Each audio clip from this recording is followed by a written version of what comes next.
Good morning everyone. In today's video I bring some interesting news from TFDI Designs MD-11 and I also bring some good news from the FSLTL team.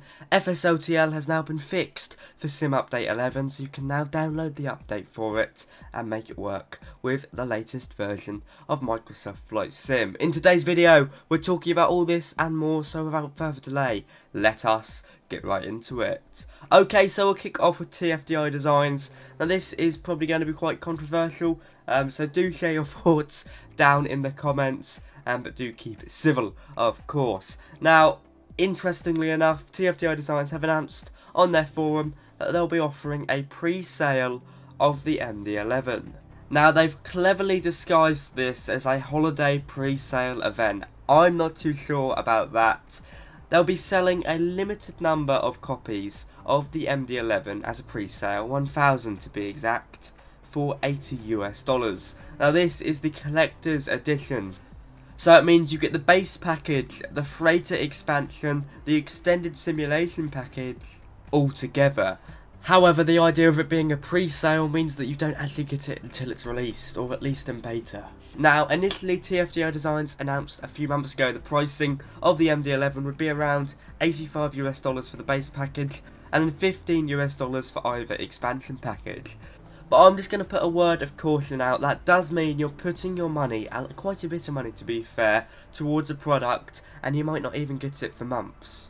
Or even years. I mean, that's a lot of money to be putting down.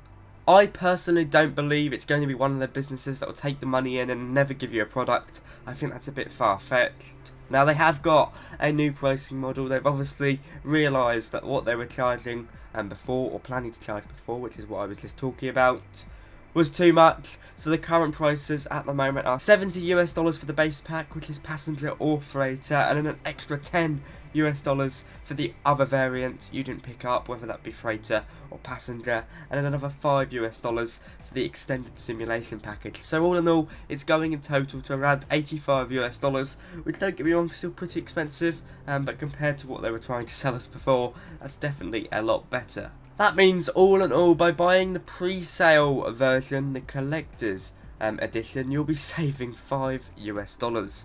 Now, I think that does add insult to injury there. I think putting that amount of money down just to wait a few months for the MD-11, maybe up to a year, to save $5 US, that's a bit extreme in my opinion. It seems to me that TFDI Designs want to put some money into their MD-11. Maybe they've realised it's a bit expensive to make it for Microsoft Flight Sim. That's sort of what it seems like to me. Maybe I'm wrong, and of course this is my personal opinion, it's not definitive fact. Anyway, share your thoughts down below. If you are interested in picking up a pre-sale copy of the TFDI Designs MD-11, then it's already begun. It started yesterday, so I believe you can pick it up now. One thing I suppose they sort of redeemed themselves with the collector's edition, it does mean you'll get guaranteed beta access, which I guess means you get it a bit earlier, and I think they also give you the ER extended range variant. It does say this special variant will never be sold outside of this pre-sale on their forum. All in all, it's an interesting bit of news. Do share your thoughts down below. I've been sharing some screenshots off their forum as well. Now, moving over to the wonderful Orbex team, on their forum, they've been giving us an update on an application that many of us will use. Volanta, of course, I've used it all the time. It's a great flight tracking tool, the best one out there. I've used many over the years with a variety of simulators, and I have to say Volanta is definitely the best. Anyway, they're taking it up a step further and bringing it to mobile as an app for iOS and Android. It means you'll be able to monitor your flight from takeoff to landing while you're away from your PC. Also gives you some interesting features, although not for Microsoft Flight Sim at the moment, it seems, with the ability to pause your simulator on your phone if you use X-Plane, P3D or FSX. That's a feature I'd love to see for Microsoft Flight Sim, but I'm sure there's some limitation there. It is a really powerful tool on PC, so bringing it over to mobile, and by the looks of it not getting rid of any features on there, is a perfect next step. I'm really up for it. I love Volanta, so I'm sure I'll just be able to step away from my PC and monitor my flights properly on my phone. I do know you could do it with a Volanta website before, but it was a bit buggy, so having an integrated app is a lot better. Also, for all you streamers and YouTubers out there, including me, they're now introducing an inbuilt stream overlay. There'll be a variety of designs, easy to use and easy to customize, meaning you'll be able to draw out your Volanta statistics and import it into Streamlabs or Streamlabs OBS or OBS or whatever you use. I'm really up for that. It's something I'll definitely be using. Puts a smile on my face. As part of this update, which is version 1.4, there'll be other features as well, such as an improved scheduling system as part of FlightAware's partnership. And that means you'll basically be able to click onto an airport and import flight schedules, which will therefore be able to fly in Microsoft Flight Sim with the provided data from Volanta. A great update, I'm really excited to see it. For a freeware application, although of course you can upgrade to premium, and aside, I would recommend that. It's a really good update, at least for me.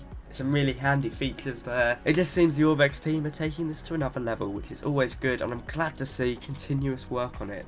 Now moving over to FSLTL, it was updated at 4 o'clock this morning, so I'm pretty hot on this news. There's now an update on the fly-by-wire installer that means you'll be able to use it with SimUpdate 11. Now don't get me wrong, you could use FSLTL with SimUpdate 11, but it wasn't 100% perfect. And I definitely saw a reduction of arriving and departing aircraft even. So it's good to see a nice update. Now there's been some workarounds that's specific to SimUpdate 11, focusing on sound. I believe there was an issue with SimUpdate 11 that basically shot up all AI sounds to about 100%, so they were very noisy. The FSLTL team have fixed this, and the fact that traffic close to airports should now land without getting back onto their star transition. Instead, they will follow ATC vectors. Now, of course, if they're coming in from afar, they'll follow the star as per usual, but it does mean if aircraft spawn in mid-air close to an airport, they won't go all the way back, 50 or so miles out. They will come straight in.